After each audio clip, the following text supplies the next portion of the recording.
Hello movie lover, कैसे हैं आप सब। उम्मीद करते हैं अच्छे होंगे। आज की जो मूवी है वो एक्शन और थ्रिलर से भरपूर है। यहाँ पर दिखाए जाते हैं चार दोस्त जो कि जंगल में जाते हैं। देखते हैं पूरी मूवी। लास्ट बैचलर पार्टी पर गए कुछ दोस्त न जाने अनजाने में ऐसी जगह पर पहुंच गए जहां बसेरा है कुछ ऐसे लोगों का जिन्हें सिर्फ खुद की भूख मिटानी है। तीन लोग जो जंगल के बीच से होते हुए अपनी मंजिल की ओर जा रहे हैं। इसमें मौजूद है मार्कस, गोल्डी और ब्लार, जिसकी ये ट्रिप लास्ट बैचलर ट्रिप होने वाली है क्योंकि उसके कुछ दिन में उनकी शादी भी हो जाएगी। ये तीनों ही काफी खुश हैं क्योंकि काफी समय बाद इन्हें साथ में हैंग आउट करने का मौका मिला है। तो वहीं दूसरी ओर हम एक कपल को भी देखते हैं जो जंगल में साथ में समय बिता रहे हैं, पर उसी दौरान उन्हें बाहर से कुछ आवाजें आती है जिसे चेक करने के लिए जब वो बाहर उतरते हैं तो उन्हें वहां पर एक इंसानी दिल मिलता है जिसको उसके शरीर से बाहर निकाल कर यहाँ पर फेंक दिया गया। जो देख वो लड़की बहुत ज्यादा डर जाती है और यहाँ से फौरन ही निकलने को बोलती है। अब उसका बॉयफ्रेंड भी इस बात के लिए मान जाता है, लेकिन अगर ये दोनों चले जाएंगे तो कहानी का इंट्रो कैसे बनेगा। असल में जैसे ही ये कार में बैठने वाले होते हैं तभी एक मास्क मैन पीछे से आकर उस लड़की का सर काट देता है। फिर उसका साथी उसकी गर्लफ्रेंड को अपने साथ ले जाता है। यानी कि कुछ इस तरह से इस कहानी का इंट्रो था जो कि थोड़ी बहुत हिंट दे रहा है कि आगे क्या होने वाला है। फिलहाल वो तीनों अब एक कैफे में रुककर कुछ खाने का सोचते हैं तो वहीं पर गोल्डी को हेलन नाम की लड़की दिखती है जिसे वो बात करने के लिए जाता है, पर वो उसे साफ इनकार कर देती है तो वो वापस आ जाता है। इतने में हेलन का हस्बैंड आता है जो गोल्डी को बहुत मारता है। तभी उसके दोनों दोस्त आकर उसे अलग करते हैं और फिर वहाँ का ओनर भी आकर इन तीनों को वहाँ से भगा देता है। यानी कि पूरी बेइज्जती करवा कर ये फिर अपनी जर्नी को कंटिन्यू करते हैं। लेकिन मार्कस गोल्डी का बहुत मजाक बनाता है। उधर हम हेलन को देखते हैं जिसका हस्बैंड अमी भी उसे बात को लेकर बैठा हुआ है। उसका कहना है कि हेलन ने ही पहले उसे बात शुरू की होगी, लेकिन वो बार बार मना करती है कि उसने उसे कोई बात नहीं की, पर उसका पति मानने को राजी ही नहीं था। इस बीच उन तीनों दोस्तों को रोड साइड पर एक कार खड़ी मिलती है जिसमें कोई लाश को डाल रहा था। दरअसल ये वही दो लोग थे जिन्हें खुद के चेहरों को अजीब से मास्क से ढका हुआ, जिन्हें देख सबसे ज्यादा मार्कस की फटी आखिर ये लोग यहाँ पर क्या कर रहे हैं। तो बरार बताता है कि शायद ये यहाँ के लोकल होंगे या फिर शिकारी। खैर छोड़ो, हम क्या लेना देना, लेकिन मार्कस अभी भी वही चीज सोच रहा है। इतने में इन लोगों को एहसास होता है कि इनके फोन का नेटवर्क गायब हो चुका है, जो कि होना ही है। अगर नेटवर्क नहीं आए तो हॉलीवुड वाले किसी भी कहानी को आगे कैसे बढ़ाएंगे। इधर ये लोग रास्ते में हैं तो उधर इनके दो दोस्त जो कि कपल हैं वो पहले ही पहुंच चुके हैं, इसीलिए उन्होंने अपने टेंट वगैरह भी लगा लिए। पर तभी उन्हें किसी के होने का एहसास होता है, जैसे कोई उनके करीब आने की कोशिश में, जो देख जॉर्डन फौरन चौकन्ना हो गया और इधर उधर देखने लगा। लेकिन तभी उस पर कोई हमला कर देता है, पर डरने की बात नहीं है, ये असल में उसके दोस्त ही थे और ये उन्हीं का आइडिया था।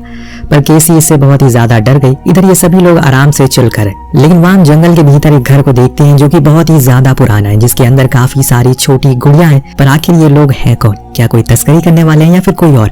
यही सब जानने के लिए आपको बने रहना होगा।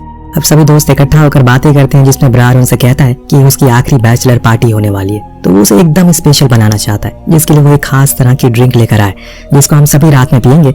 ये सुनकर सभी काफी एक्साइटेड होते हैं और सामानों को इकट्ठा करने के लिए चले जाते हैं। वहीं दूसरी ओर हेलन अपने पिता को बताती है कि उसकी जॉनी से लड़ाई हो गई, लेकिन फिर भी वो दोनों शिकार पर जा रहे हैं। जो सुन उसके पिता ने कहा कि तुम लोगों को अब ये शिकार करना छोड़ देना चाहिए, अब ये जंगल पहले जैसा नहीं रहा। जिस चीज को हम अगले ही सीन में देख भी पाते हैं, जिस लड़की को शुरुआत में उस मास्क मैन ने पकड़ा था उसने उसके बेसमेंट में बांधा हुआ है, लेकिन अब वो उसके पास आता और जिंदा हालत में उसके सर को हथौड़े से कुचल कर मार देता है। ये चीज इतनी भयानक होती है कि हर किसी को देखकर उसके रोंगटे खड़े हो जाएंगे। वही ये सारे दोस्त आराम से चिल कर रहे होते हैं, बातें कर रहे होते हैं, उसे ड्रिंक को खूब मस्ती से पी रहे हैं, लेकिन इन्हें ये नहीं पता कि कोई है जो इन्हें देख रहा है। इस बीच जॉर्डन बोलता है कि हम सभी को ये ट्रिप एकदम खास बनानी है क्योंकि सभी की जिंदगी में एक लड़की तो आएगी, कब किसकी शादी हो जाए हमें नहीं पता, और इसीलिए इस 3 दिन को ऐसे जीना है जैसे कि ये हमारी जिंदगी के आखिरी 3 दिन हो, और यही होने भी वाला है। सुबह होती है, हेलन और जॉनी को शिकार की ओर जाते हुए हम देखते हैं। यहाँ पर सभी नशे में अभी भी सो रहे हैं, लेकिन तभी इनके पास एक बूढ़ा आदमी आता है जिसके हाथ में हथकड़ी और साथ में एक एक्स था। कपड़े बहुत ही अजीब थे, जिस चीज को देखकर गोल्डी पूछता है कि तुम कौन हो, क्या चाहिए तुम्हें, पर वो बूढ़ा आदमी कोई जवाब नहीं देता और वहां से मुड़कर चला जाता है। जो चीज थोड़ी अजीब भी थी, जैसे शुरुआत में मार्कस को वो बंदे दिखे थे, अब ये दिख गया तो इससे उसके अंदर थोड़ा सा डर पैदा हो जाता है। लेकिन उसके दोस्त उसका आज भी खूब मजाक उड़ाते हैं कि वो फट्टू है। तो वहाँ जॉनी हेलन से कहता है कि वो जंगल में जा रहा है ये देखने कि उन्हें भालू कहाँ मिलेगा, तब तक वो उसका यहाँ पर इंतजार करे। अभी वो कोई पहली बार नहीं था और इसीलिए उसके जाने के बाद वो ईयरफोन लगा लेती है और गाने सुनना शुरू कर देती है। उधर जॉनी जंगल में और अंदर जाता है और अपने शिकार की तलाश में लग गया। तभी उसे कुछ ही दूरी पर खून नजर आया, जो देख वो रुक गया, शायद यही कहीं आसपास ही भालू होगा। लेकिन तभी पीछे से एक तीर आई जो जाकर सीधा उसके पेट पर लगी, जिससे वो वहीं गिर गया और फिर तब एक मास्क मैन ने आकर उसके गले को काट दिया। इस दौरान जॉनी खूब चिल्लाता है, लेकिन अफसोस की हेलन तक उसकी आवाज जा ही नहीं पाती क्योंकि उसने ईयरफोन जो लगाए हुए थे और इसीलिए अपने ईयरफोन घर पर ही रख कर जाए।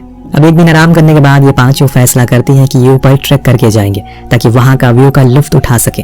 जिसके लिए सभी बहुत एक्साइटेड होते हैं और सफर को शुरू करते हैं। जिस बीच मार्कस अपने और साथियों को बताता है कि उन्होंने सुबह एक बूढ़े आदमी को देखा जो कि बहुत ही अजीब सा बिहेव कर रहा था। उसके हाथ में एक और हथकड़ी थी, मानो कि वो हमें मारने के लिए आया। तो जॉर्डन ने कहा कि वो शायद कोई लोकल होगा, मैंने सुना है यहाँ पर काफी लोग रहते हैं आसपास, तो ऐसा कुछ नहीं है, तुम चिल करो। काफी देर तक ट्रैक करने के बाद ये लोग एक जगह सस्टेन करने का सोचते हैं। तो जॉर्डन उनसे कहता है कि वो स्मोक करने के लिए जा रहा है, क्या कोई उसके साथ चलेगा। सब मना करते हैं तो वो अकेला ही चला गया। जैसे ही उसने सिगरेट का पहला कश लिया, उसके पीछे उसकी मौत खड़ी थी। जैसे ही वो मुड़ा, उस मास्क मैन ने उसके सर को धड़ से अलग कर दिया। वो दोनों भाई मिलकर उसके शरीर को किसी जानवर की तरह नोच नोच कर खाने लगे। जॉर्डन की चीखें सुन उसके दोस्त समझ गए कि वो किसी मुसीबत में है, इसीलिए सबसे पहले ब्रार उस जगह पर पहुंचा और उसने जो इन दोनों भाइयों को उसे मांस खाते हुए देखा तो उसकी पैंट गीली हो गई। लेकिन अब उसने आवाज कर दी, जिसके कारण उन दोनों भाइयों ने उसे भी देख लिया और अब वो उसके पीछे भागने लगे। तो ब्रार अपने दोस्तों के पास जाकर उनसे कहता है कि हमें यहाँ से निकलना चाहिए जल्दी से, ये जगह सही नहीं है। ये सुन सभी भागने लगते हैं कि तभी एक मास्क मैन तीर चलाता है जो जाकर सीधा लगता है केसी पर, जिसे वो वहीं मारी जाती है। लेकिन ये तीनों उसके लिए जरा सा भी नहीं रुकते, बल्कि भागते ही रहते हैं। अपने टेंट के पास आ जाते हैं जहाँ इन्होंने जल्दी जल्दी अपने सामानों को पैक करना शुरू किया। पर अफसोस कि अब उन दोनों भाइयों से घिर चुके हैं जो अब इन्हें किसी भी समय मारने की फिराक में है। लेकिन उससे पहले वो कुछ करें, गोल्डी उनसे लड़ना शुरू कर देता है। अपने भाई और दोस्त से कहता है कि तुम लोग यहाँ से भाग जाओ, मदद लेकर आओ। वो दोनों जरा सा भी टाइम नहीं गवाते वहां से भागने में। इधर ये दोनों भाई गोल्डी को मारने में भी ज्यादा समय नहीं लगाते। सीन शिफ्ट होकर पहुंचता है उसी बेसमेंट में जहाँ पर कुछ दिन पहले उस लड़की को हमने देखा था, लेकिन आज उसकी जगह हेलन है। जी हाँ, जॉनी की वाइफ, जिसको इन दोनों भाइयों ने बंदी बना कर रखा है। पहले तो उसे कुछ समझ नहीं आता कि असल में ये जगह कौन सी है, लेकिन फिर कुछ देर बाद वो उस बंदे को गोल्डी की लाश को काटते हुए देखते हैं तो उसे एहसास हो जाता है कि ये जगह कितनी खतरनाक है और ये लोग असल में नरभक्षी हैं जो कि इंसानों को काटते हैं, वो भी कच्चा, और फिर उसे खा जाते हैं। हेलन तो यहाँ बंद है, जिसके कारण इसके पिता को अब उसकी चिंता सताने लगी है। इसीलिए वो टाउन के शेरिफ के पास जाते हैं जो कि उसके काफी अच्छे दोस्त भी हैं, जिसे वो सब कुछ बताते हैं कि उसकी बेटी और दामाद 2 दिन से बाहर गए लेकिन अभी तक वापस नहीं लौटे। जो सुन वो दोनों ही उन्हें ढूंढने के लिए निकल जाते हैं, लेकिन यहाँ चलते चलते रात हो गई। अभी ये दोनों दोस्त बाहर नहीं निकले, जो चीज देख मार्कस बहुत ज्यादा डर जाता है। पर गोल्डी उसे खुद को संभालने को कहती है कि कुछ नहीं होगा, अब निकल जाएंगे। पर इससे ज्यादा वो उसे हौसला अफजाई नहीं कर पाया क्योंकि तभी वहां पर दोनों भाई आ गए और उन्होंने सबसे पहले गोल्डी को मार डाला और मार्कस को पकड़ लिया, जिसके बाद लाकर उसे बेसमेंट में बंद कर दिया। जब हेलन ने उसे देखा तो वो उसे पहचान गई, अरे ये तो वही है। पर मार्कस बहुत ही ज्यादा घबराया हुआ है। वो उसे पूछता है कि आखिर ये कौन सी जगह है, तो उसने कहा कि ये नरभक्षियों का घर है जहाँ पर अभी अभी मैंने 3 लोगों को बुरी तरह काटते हुए देखा, जिसके बाद ये लोग उन्हें कच्चा ही खाने वाले। ये सब सुन मार्कस तो बहुत ज्यादा डर जाता है कि तभी वो दोनों भाई आकर उसे ले जाते हैं। यानी कि अब बस अकेली बची है तो हेलन, जिसके पिता अभी भी उस शेरिफ के साथ लगे हुए। इधर जंगल में उन्हें इन तीनों दोस्तों की कार मिलती, लेकिन वहाँ कोई था नहीं, जो ये देखकर हैरान होते हैं। पर सबसे ज्यादा अजीब बात ये थी कि उस कार के नंबर प्लेट को निकाल दिया गया, जिसे ये पता ना चल सके कि आखिर ये किसकी है। यही सब चीजें शेरिफ के दिमाग में खटकने शुरू हो जाती है। लेकिन हेलन के पिता को अपनी बेटी का डर सता रहा है, उन्हें किसी भी हाल में उसे ढूंढना है, वो भी जल्दी।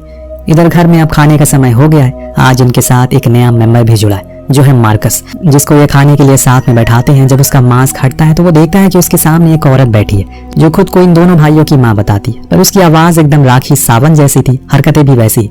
इस बीच वो उससे कहती है कि वो घबराए नहीं क्योंकि उसकी जल्दी अब शादी होने वाली है उसके बड़े बेटे से, जो उसे बहुत पसंद करता है। जो छोटा बेटा है उसे वो नीचे बंधी हुई लड़की पसंद, जिसको हम अपना वंश बढ़ाने के लिए इस्तेमाल करेंगे। लेकिन उससे पहले खाना खा लेते हैं, ये कहकर वो डिनर लाते हैं जिसका ढक्कन हटाने पर उसे ब्रार का सर दिखता है, जो देख मार्कस तो डर के मारे कांपने लगा। पर वो सभी उसे बड़ी ही मौज के साथ जबरदस्ती खिलाते हैं, जिसे उसे खाना ही पड़ता है। और फिर दोस्तों रिचुअल करते हैं जिसमें बड़ा बेटा उसके पैर काट देता है।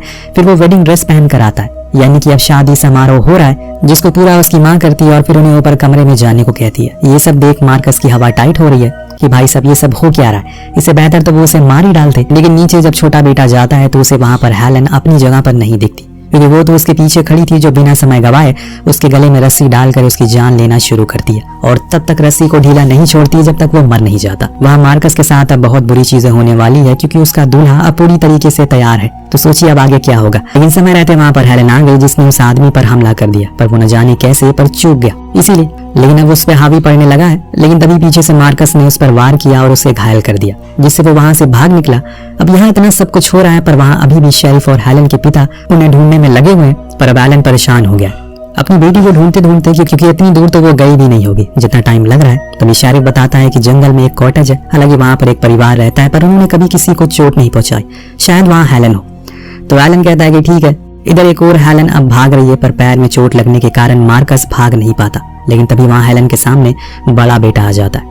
तब वो उसे मार डालती है और अभी यहाँ कहानी खत्म नहीं हुई, क्योंकि माँ तो अभी भी जिंदा है, जिसके हाथ अब लग गया है मार्कस, जिससे वो अपने बेटों का बदला ले रही है कि तभी हेलन आकर उसके गले की मांस को ही काट लेती है, फिर उस पर कई बार वार करके उसे खत्म कर डालती है। यानी कि जैसे उसने औरों के साथ किया वैसे ही हेलन ने उसके साथ किया। अब सब ठीक हो जाने के बाद हेलन घायल मार्कस को लेकर रोड पर आ गई, जहाँ इत्तेफाक से उन्हें वो दोनों मिल जाते, जो फौरन इन्हें अपने कार में बैठाकर शहर की ओर ले गए। पर असल ट्विस्ट तो अब कहानी में आता है। जिस बूढ़े आदमी को हमने उस दिन सुबह देखा था, वो जब अपने घर पहुंचता है तो वहाँ अपनी बीवी बच्चों की लाश को देखकर एकदम बौखला जाता है। जी हाँ, जो आपने सोचा वही है, ये ही इस नरभक्षी परिवार का हेड, जो शायद अपना बदला लेगा, जो कितना भयानक होगा किसी को पता नहीं है। तो आपको कहानी कैसी लगी हमें कमेंट करके जरूर बताएगा। उम्मीद करते हैं आज की मूवी आपको काफी पसंद आई होगी। ऐसे ही मूवी देखने के लिए हमारे चैनल को सब्सक्राइब करिए, लाइक करिए और शेयर करिए।